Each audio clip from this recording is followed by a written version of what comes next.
At the outset, please join me in expressing our solidarity with people and government of China in these trying times when the outbreak of coronavirus has not only caused loss of precious human lives, but has also become a global challenge.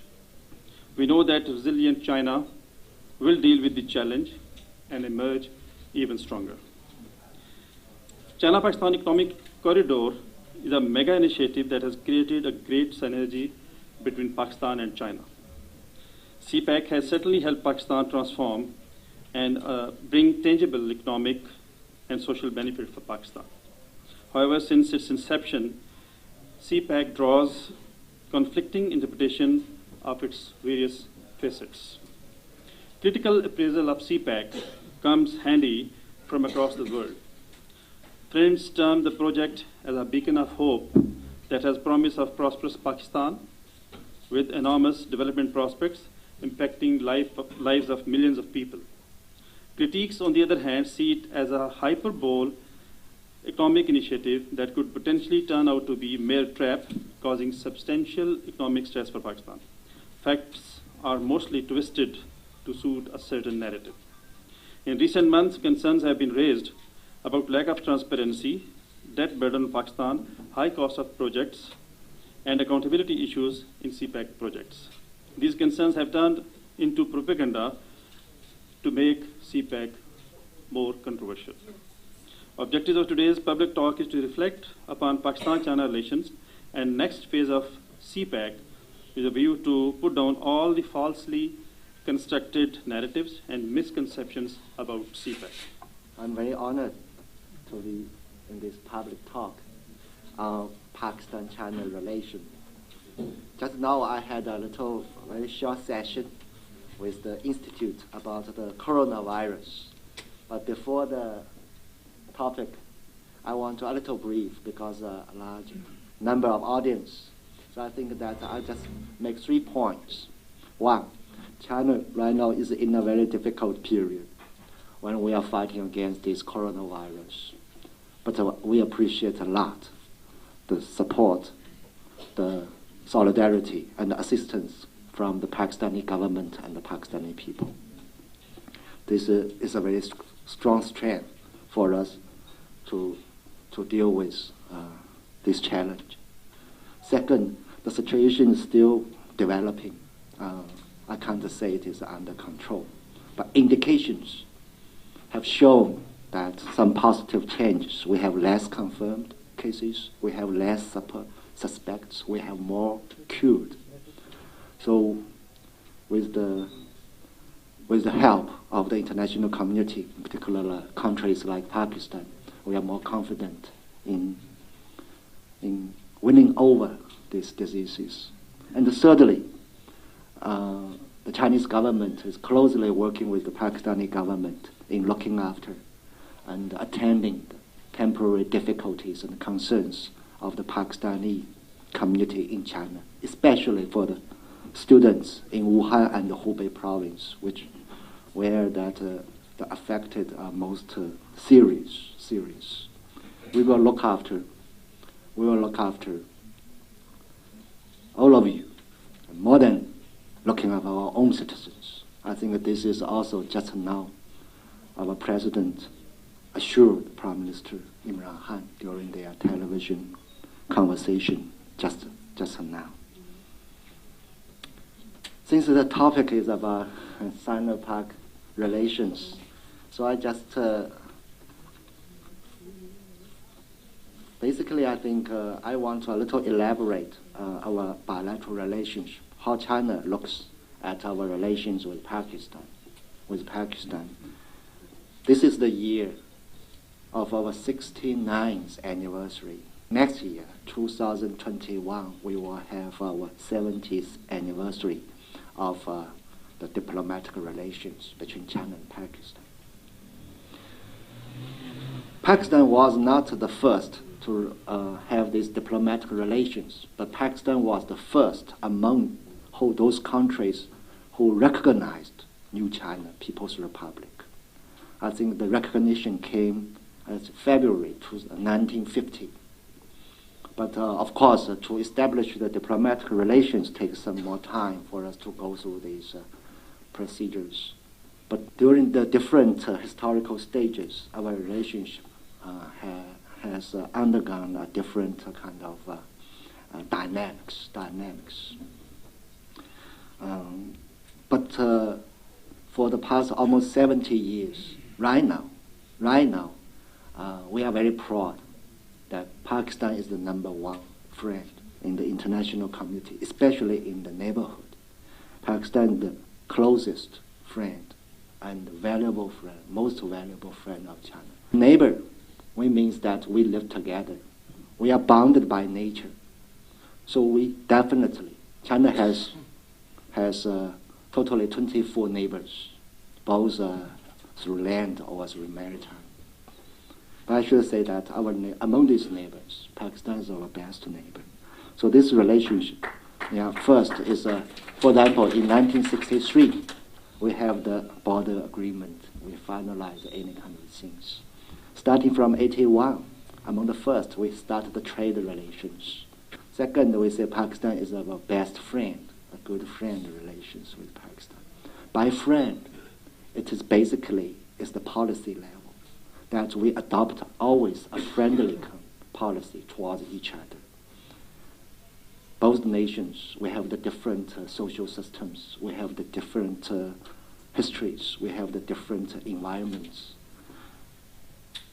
But when we adopt a friendly policy towards each other, then we can understand each other and we can also support each other. So by friend, I think this basically is our efforts, the efforts by the two governments, the efforts by the two peoples, the efforts by the two nations. So this good friend or the best friends, friendship is another example of our relations.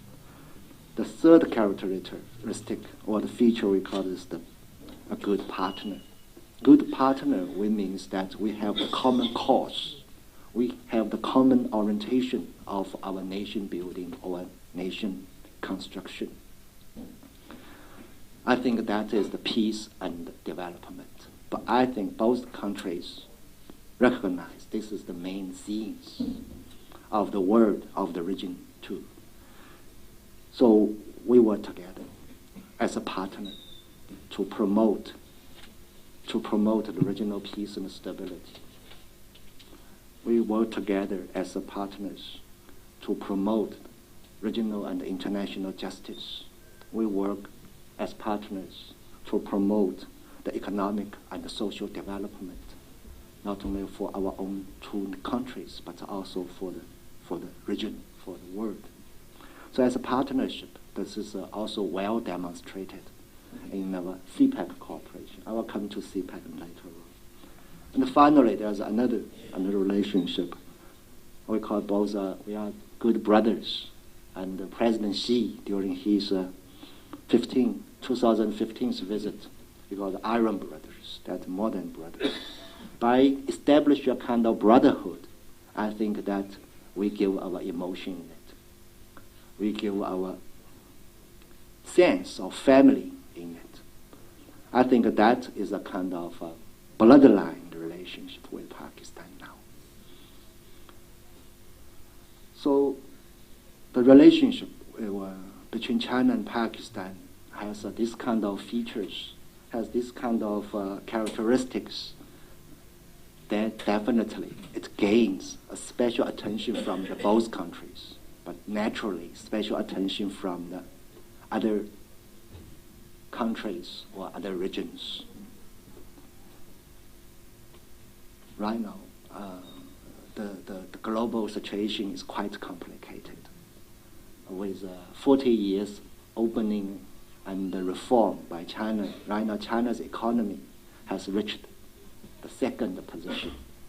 And when we have developed some kind of economic strengths, some of the technologies, and some of the defense capabilities, so China right now, I think, attracted a lot of reactions from the international community. Like the United States in their Indo-Pacific strategy. They put China, I think, as the major enemy, rival, strategic rivals on that. Which I don't think that this is a real assessment or a real. I think the United States, maybe they want to create some kind of threat for their justification of their global hegemony or global unilateralism. But anyway, China is under kind of pressure, under kind of attack, but not a military attack or security attack, but a kind of containment from the Western countries. So you can see whatever happened in China could be a tool, even like this coronavirus. When the people are dying, when the people are suffering, we have to have a lot of time to deal with these propagandas, this attack on our system, attack on our practice. So this is, I think, why that China is attracting this kind of attention. But naturally, because of this special relationship between China and Pakistan, so this Sino-Pak relationship is also attracting these attentions and sometimes even attacks. I think that, like the CPAC. But CPAC is not the whole of our relationship. CPAC, I should say, the maximum is the latest stage of our partnership. Why? Because CPAC, basically, it is an economic project. Our purpose is for the development. So if you look at these four features of our relationship, our good neighbors, good friends, and good brothers, CPAC is mostly under the category of the good partnerships. This is a partnership. Since 2013, that the two governments at that time started the CPAC cooperation. And I won't go to the details. I think a lot of you, dignitaries, you know me better. But today a little. Previously, for the past 6 years, we are focused on 6 areas: Gwadar Port,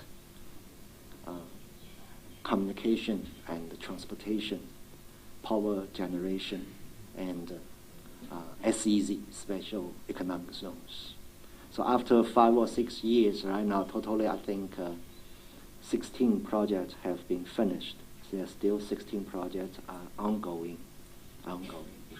Most tangible achievements is the power plants and these motorways, the upgradation of KKH and the motorway 5, and also that the Gwadar Port. It is started commercial operation and functioning. Then we can have after 2018, the next phase or that, because an election was held and the new government has been formed, and after consultation, because naturally a new leader, a new prime minister, a new government, they have their own vision of development, their own policies of economy. So we, starting from the September of 2018, that we start to consult with the new government about CPAC. So we have several, I think, consensus. First, CPAC is definitely still the major part of our partnership between China and Pakistan. This is our major joint venture between the two countries. So for the ongoing project or the previous project, both sides will keep them moving, keep them functioning. Second, for the second stage, for the new stage of the CPAC, both the governments will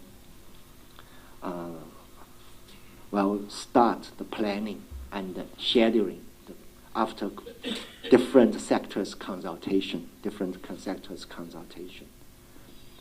So since then, Mr. Imran Khan, the Prime Minister, visited China three times, I think, for 2018 and 2019. And each visit both the leaders were discussed about the CPAC and other cooperations. So right now, the new stage of the CPAC, I think, is almost coming to being the new stage. The new stage, according to our consultation, first, we will have this mega project and the infrastructures too, but we are focused on two. One is the railway, the mainline railway. We are discussion with your railway ministry, but this is a long-term project, 7-10 years, long-term vision.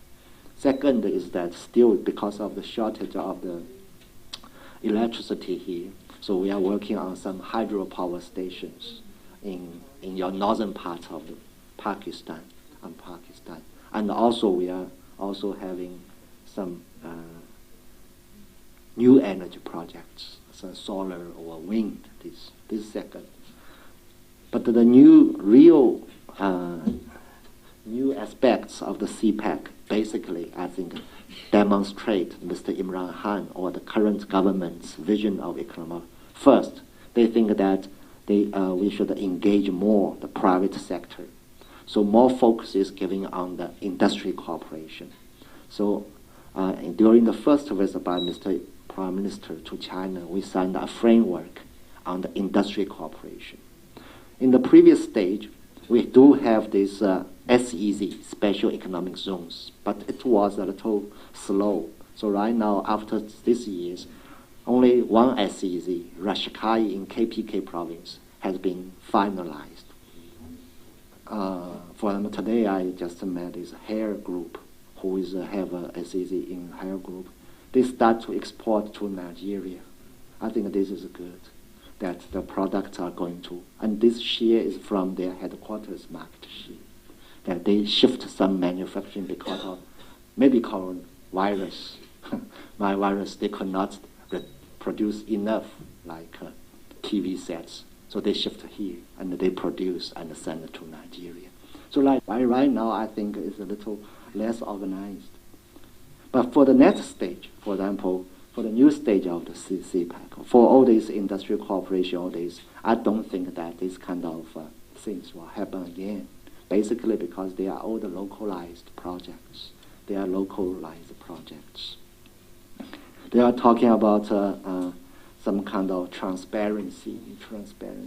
So I asked some of the Chinese company, they're trying to go through the internet. You give me, for example, there are some other countries' investment power plant. So I say, please, trying to get the information. And you also trying, for example, one of the CPAC projects, for example, the Port Qasim power plant. And we found this Port Qasim's, this plant's information is much more than the local IPP projects, especially that they are from the gas-based some kind of things. So in fact, that this is not a kind of real problems. In fact, it's a perception. And as I said, that because our relationship is under kind of exposure, is a kind of attention by some kind of some countries.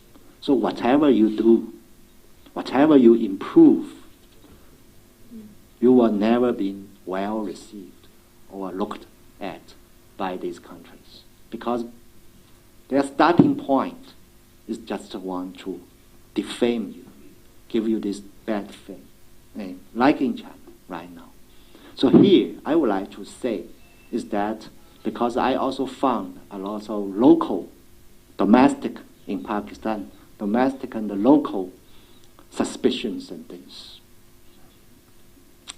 I want to just say that if you have any inquiries, please, if you write an article or write a news line, check with us if possible. But more fundamentally, I would like to say that both China and Pakistan, we should have a confidence on our relationship. China is not coming here as a colonized power, something like that. Really, as I said, this is the real intention of China, is that we want to see and economically strong Pakistan.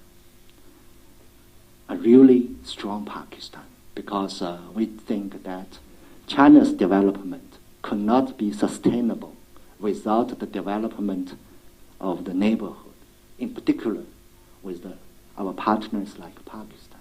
We are committed to this relationship. We are committed to the CPAC. We are committed to the common prosperity. We are also committed to the regional peace and stability.